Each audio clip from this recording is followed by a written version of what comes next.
சாய்ந்தமருது இளைஞர் மன்ற கட்டடத்துக்கு போய் பார்த்தீர்கள் என்றால் ஐயோ பரிதாபம். அதை பார்த்தால் உங்களுக்கு இதில் இளைஞர்களுடைய பயிற்சி முகாங்கள் பாசறைகள் இங்கே நடக்கின்றன என்று யோசிப்பார்கள். சாய்ந்தமருது අර තරුණ සේවා අභ්‍යාසන ආයතන තරම් අබලන් බලන්න කවුරුත් නැහැ. අම්බාර மாவட்டத்தில் இருக்கின்ற அந்த உரிய உத்தியோகத்தர்கள் அதை போய் பார்ப்பதில்லை, அதற்குரிய தேவைகளை செய்து கொடுப்பதில்லை. ஆகவே இந்த இளைஞர்கள் சம்பந்தமாக சொல்லும் பொழுது நீங்கள் இந்த நாட்டில் இருக்கின்ற அனைவரையும் சேர்த்துக்கொண்டு தான் பேச வேண்டும். உண்மையிலேயே எங்களுடைய டாக்டர் அர்ஜுனர் அவர்கள் பேசியதுக்கு பிற்பாடு நான் கதைப்பது ஒரு வகையில் ஒரு வரப்பிரசாதம் தான்.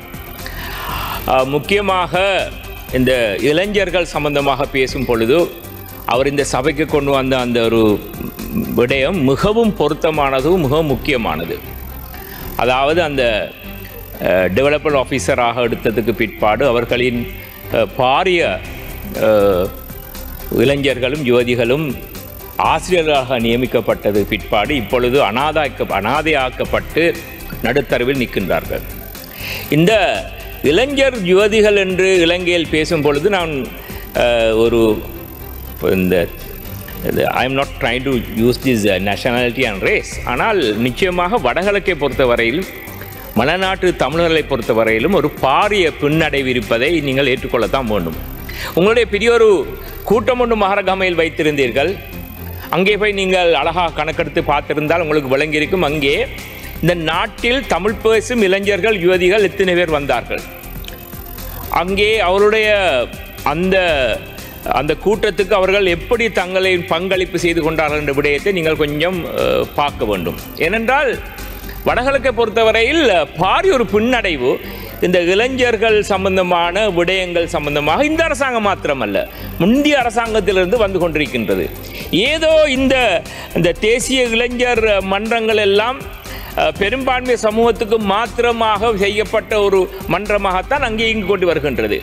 முக்கியமாக பதவி உயர்வுகள் கொடுக்கும் விடயங்களில் பாரிய பாகுபாடுகள், வளமையாக நான் அதை கூறுவதில்லை, ஆனால் பாரிய பாகுபாடுகள் நடந்து கொண்டிருக்கின்றது. அது மாத்திரமல்ல, இப்போ சாய்ந்தமருது இளைஞர் மன்ற கட்டடத்துக்கு போய் பார்த்தீர்கள் என்றால் ஐயோ பரிதாபம். அதை பார்த்தால் உங்களுக்கு இதில் இளைஞர்களுடைய பயிற்சி முகாங்கள் பாசறைகள் இங்கே நடக்கின்றன என்று யோசிப்பார்கள். சாய்ந்தமருது අර තරුණ සේවා අභ්‍යාසන ආයතන තරම් අබලන් බලන්න කවුරුත් නැහැ. අම්බාර மாவட்டத்தில் இருக்கின்ற அந்த உரிய உத்தியோகத்தர்கள் அதை போய் பார்ப்பதில்லை, அதற்குரிய தேவைகளை செய்து கொடுப்பதில்லை. ஆகவே இந்த இளைஞர்கள் சம்பந்தமாக சொல்லும் பொழுது நீங்கள் இந்த நாட்டில் இருக்கின்ற அனைவரையும் சேர்த்துக்கொண்டு தான் பேச வேண்டும். நான் இந்த உங்களுடைய நேஷனல் யூத் சர்வீஸ் கவுன்சில் சம்பந்தமாகவும் சில விடயங்கள் நான் சொல்ல வேண்டும். இப்பொழுது இலங்கையை பொறுத்தவரையில் 15-29 வயதுக்கும் மேற்பட்டவர்கள் 23.6% இருக்கின்றார்கள் இலங்கையில். There are about 23.6% the population between 15 to 29 ages. Now look at, it's about more than 5 million population. Now the highest unemployment with 20 is in this category. There are 28% youth jobless. And you know there are 700,000 the category of NEET, no, not in education, not in employment or not in training. So this is a very serious matter. I don't know to what extent this government has made their plans, except for their lip services, to rectify and take forward matters. Now, even World Bank in 2025 has given $1 billion towards job creation and private sector stimulations. But what are the plans that the government have for the youthless, for the the jobless youths in Northeast? முக்கியமாக வடகிழக்கு சம்பந்தமான விடயங்கள் சம்பந்தமாக ஒரு பாரபட்சம் இந்த அரசாங்கத்தில் இருந்து கொண்டு இருப்பதை நான் தைரியமாக சொல்ல வேண்டும்.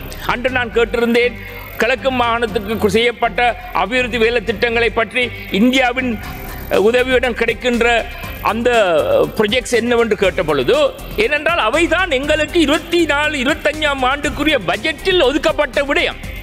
ஆனால் அடையாளப்படுத்தப்பட்ட எந்த ஒரு ப்ரொஜெக்ட்ஸும் நடைமுறைப்படுத்தக்கூடிய நிலைமையில் இல்லை. Just the projects have not been in the state of being implemented.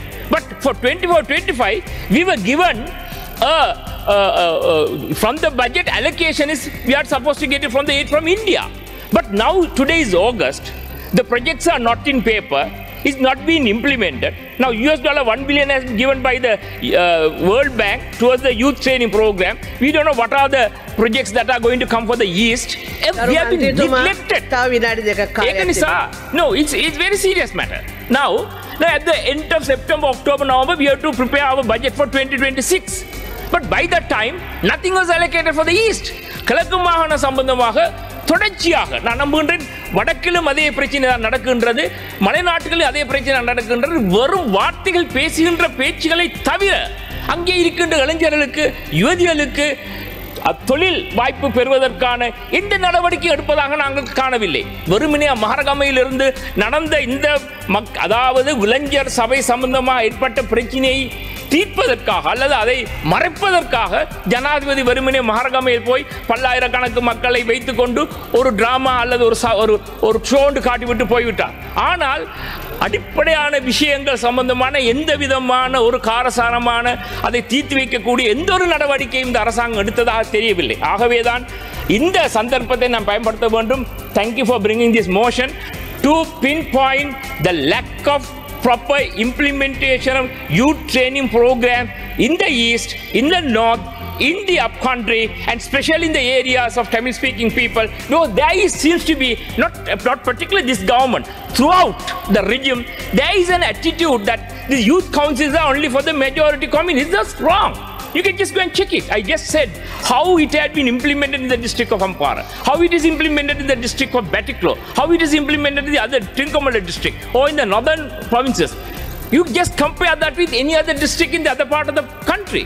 There's absolute discrimination. It doesn't make any sense whatsoever. Even in promotions, there's a discrimination.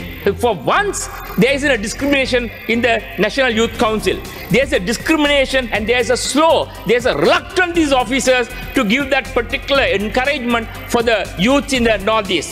Therefore, I call upon this government. I am winding up. I am calling upon this government to look into நிச்சயமாக முக்கியமாக கிழக்கு மாகாணம் முஸ்லிம் இந்த Sainthamaruthu training சென்டரை கொஞ்சம் போய் பார்த்து இதை நிவர்த்தி செய்வதற்கு நீங்கள் நடவடிக்கை எடுக்க வேண்டும் என்று கூறி விடைபெறுகிறேன். நன்றி.